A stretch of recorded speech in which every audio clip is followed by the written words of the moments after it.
حضرات جلدی سے میرے ایک سوال کا جواب دیں کہ ہر نبی یہ کہتا رہا کہ جن کے لیے دنیا بنی ہے وہ آنے والے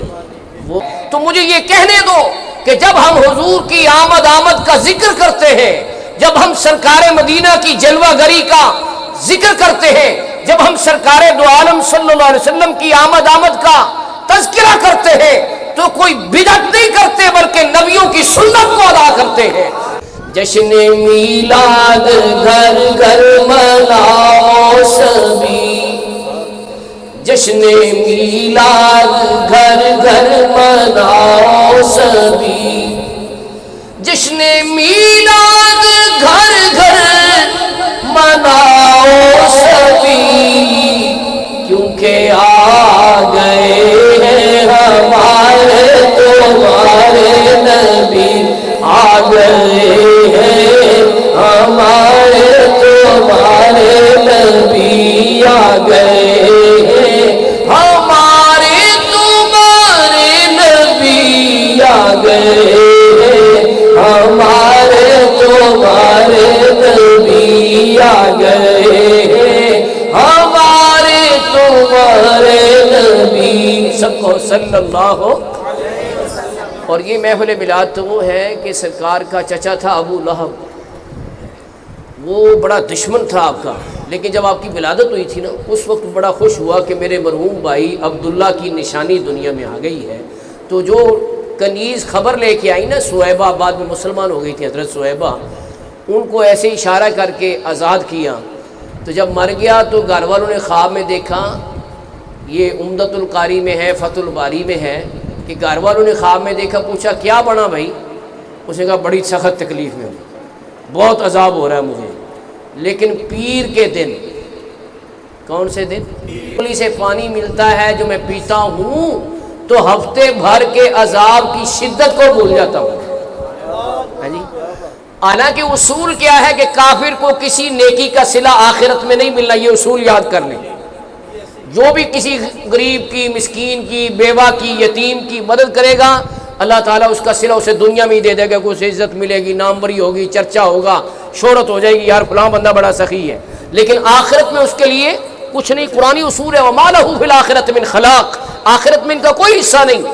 لیکن اس اصول سے ہٹ کر ابو لہب کو حصہ مل رہا ہے۔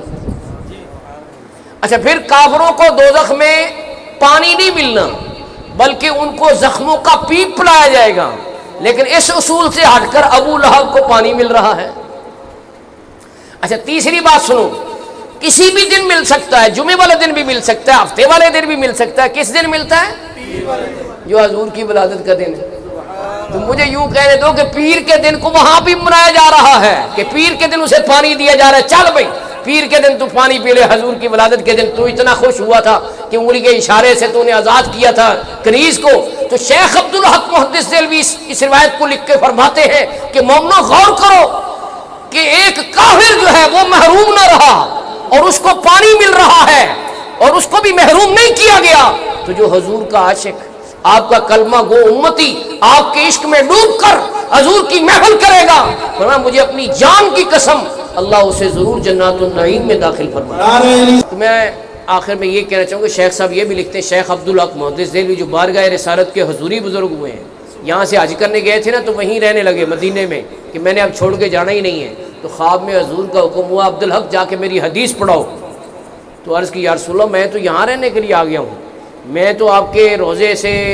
جدا ہو ہی نہیں سکتا، جب دکھ ہوتا ہوں تو آپ کے روضے کی زیارت کرتا ہوں، دکھ دور ہو جاتا ہے۔ تو حضور نے فرمایا عبدالحق تم یہاں میرے روضے کی زیارت کر رہے ہو، میرے حکم پہ جا کے دلی میں حدیث پڑھاؤ، وہاں پہ روز میری زیارت ہوا ہے۔ تو یہ بارگاہ رسالت کے حضوری بزرگ ہوئے ہیں، وہ فرماتے ہیں کہ محفل میلاد میں دعائیں قبول ہوتی ہیں، اور پھر اخبار و اخیار کے آخر میں لکھتے ہیں کہ یا اللہ میرا کوئی عمل اس لائق نہیں ہے کہ جو تیری بارگاہ میں پیش کروں وہ میری بخشش کا سبب بن جائے۔ دیکھو کتنی عاجزی۔ استیام یا خان نعیمی صاحب اس حدیث کی طرف اشارہ کر کے کہتے ہیں شب ولادت میں سب مسلمان نہ کیوں کرے جان و مال قربان۔ کہتے ہیں یہ جو تھوڑا بہت خرچہ ہے محفل میلاد کے یہ تو کم ہے، جان و مال بھی قربان کر دیں تو کم ہے۔ شب ولادت میں سب مسلمان نہ کیوں کرے جان و مال قربان، کہ ابو لہب جیسے سخت کافر خوشی میں جب فیض پا رہے ہیں، کہ ابو لہب جیسے سخت کافر خوشی میں جب فیض پا رہے ہیں۔ وَأَمَّا بِنِعْمَتِ رَبِّكَ فَحَدِّثْ،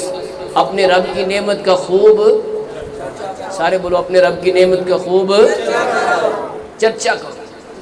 تو آخر میں مفتی احمد یار خنائمی ان کے ہی کلام پہ میں تقریر کو ختم کرتا ہوں۔ انہوں نے اس آیت کو دیکھو کیسے مہارت سے اپنے کلام کا حصہ بنایا، ایسا کلام پڑھنا چاہیے۔ کہتے ہیں حبیب حق ہے خدا کی نعمت، بنعمت ربک فحدث، حبیب حق ہے خدا کی نعمت، حبیب حق ہے خدا کی نعمت، بنعمت ربک فحدث، یہ فرمان مولا پر عمل ہے جو بزم میلاد سجا رہے ہیں، یہ فرمان مولا پر عمل ہے جو بزم میلاد سجا رہے ہیں۔ تو ربیع الاول شریف میں میلاد کی محفلوں میں شرکت کریں، روزانہ کم از کم 112 اور ہو سکے تو 1200 مرتبہ درود و سلام پڑھیں، نماز کی پابندی کریں کہ حضور فرماتے ہیں میری آنکھوں کی ٹھنڈک نماز میں ہے، اور جو آپ پیغام قرآنی لے کے آئے اس میں بھی 700 مرتبہ نماز کا حکم ہے، ارشاد ربانی ہے۔ وَأَقِيمُوا الصَّلَاةَ وَآتُوا الزَّكَاةَ وَارْكَعُوا مَعَ الرَّاكِعِينَ،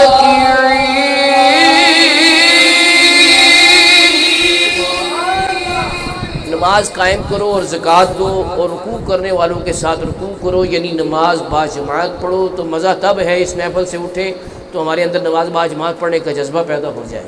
اور زندگی کو سنت کے مطابق گزارنا چاہیے۔ جن کی محبت پہ ہم محفل کرتے ہیں ان کی سنت پہ بھی عمل کرتے ہوئے جھجکنا نہیں چاہیے، دنیا والوں کی باتوں کا خیال نہیں کرنا چاہیے کہ جی میں داڑھی رکھ لوں گا تو لوگ کیا کہیں گے، میں سنت کے مطابق لباس پہنوں گا تو لوگ کیا کہیں گے، ایسی باتوں میں نہیں آنا چاہیے۔ قرآن کریم میں سورۃ آل عمران میں اللہ پاک فرماتا ہے قُلْ إِن كُنتُمْ تُحِبُّونَ اللَّهَ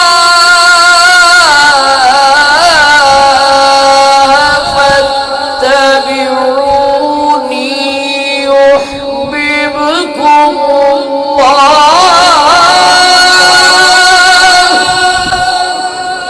اے محبوب فرما دو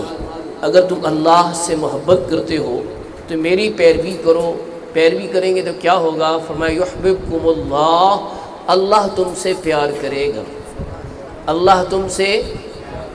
ذرا اس کو دہرائیں کتنی اس میں مٹھاس ہے جملے میں، اللہ تم سے، کہاں وہ خالق و مالک کائنات احکم الحاکمین، لیکن اس نے اپنے پیار کا میرٹ یہ رکھا ہے کہ تمہارے اندر اگر میرے حبیب کا اسوہ نظر آیا، ان کا چہرہ نظر آیا تو میں تم سے بھی پیار کروں گا۔ تو اس لیے اپنی صورت و سیرت کو محمدی رنگ میں ڈھالیں۔ یہ جذبہ اگر ربیع الاول میں پیدا نہیں ہوگا تو پھر کب ہوگا؟ اللہ سے دعا ہے مجھے اور آپ کو علم و عمل کی توفیق مرحمت فرمائے۔